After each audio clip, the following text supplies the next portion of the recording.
Hello everyone, welcome back to the channel, and if you've clicked on this video then you kind of already know what we're talking about. We're talking about our game of the year. It is that time of year already, we're in December, the Game Awards are just around the corner, so we thought we would take this opportunity to single out some of our favourite picks, and that's going to be a couple of videos from myself, a couple of videos from Kyle and Sam. So to start things off the right way, I think, is something that came back all the way back in like March or April, and that is Returnal.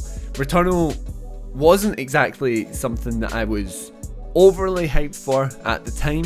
However, obviously being one of the biggest PlayStation exclusives at the time, I thought I'll just go for it. It was bolstering a lot of the elements that were, you know, the forefronts of this game, this console being sold when it came out in November, you know, a previous like 6 months or so before.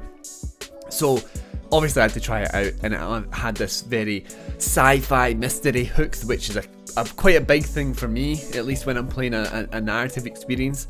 So picked it up, played it quite a lot. I think I was reviewing it at the time, gave it a 9 out of 10, obviously rate it quite highly because it's in my Game of the Year pick.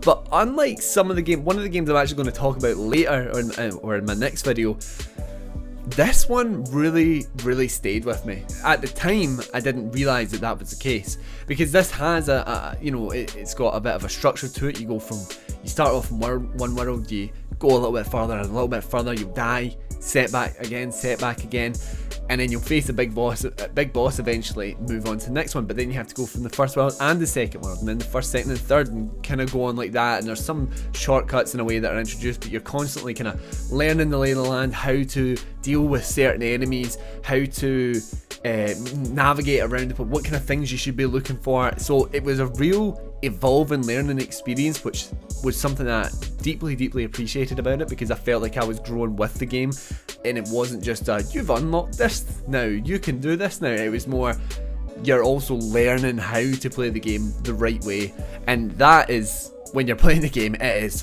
fantastic. It is some of the best combat I've experienced in the game. It's some of the most like eyes wired to the screen. Like, you can't look at, you know, someone could come and throw a tennis ball off the back of my head, I wouldn't have a clue what was happening, because you're just so hooked by that. It's sort of like Doom in that way, where you're just so invested, and it looks fantastic because it's got this really grim, dark aesthetic, and then taking that, you have it's almost like this big kaleidoscopic experience, because you're offsetting the grim, dark stone and creeping vines with these really colourful energy blasts, or whatever you want to call them, coming from the different enemies, and it just made it such a delight to play. And I don't really know why I expected anything else, considering that it was the developers of Resogun. Resogun is the one and only game I have platinumed on my PlayStation, because I'm terrible with seeing games through to the end. But Resogun, I put in like over 115 hours or something stupid like that, so it really feels like a nice evolution for them to go from that to this.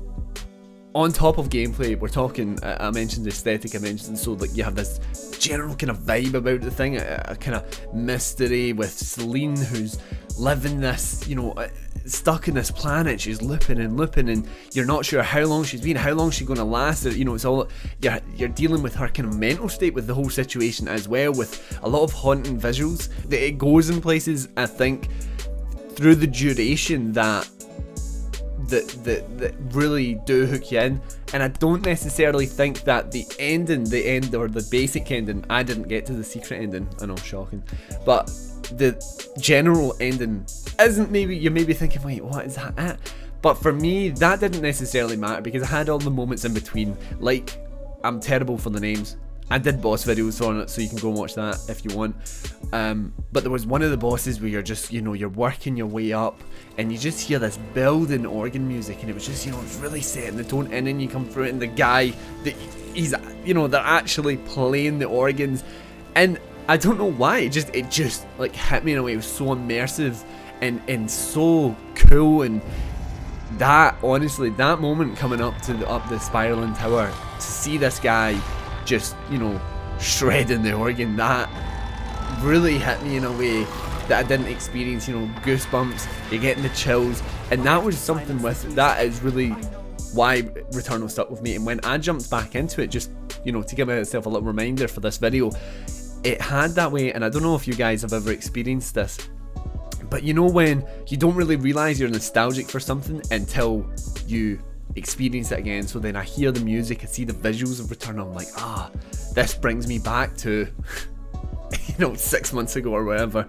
That is something I didn't entirely expect, and it's part of the reason why I was like, yeah, this is one of my game of the year, because it is such a special game to me. It's really a highlight as to why you should buy the PlayStation 5, but also it's something to me that shows the, I don't know, bravery is the right word, but let's say bravery of Sony to then go, we're gonna give you a AAA experience, and it's gonna be this weird mystery roguelike sci-fi, which some of those phrases might not sound like they're big risks, but to have this as one of your big AAA games is quite something. They're taking risks where they're trying to deliver this dark thing that not everyone's gonna like, and it doesn't really vibe to younger audiences.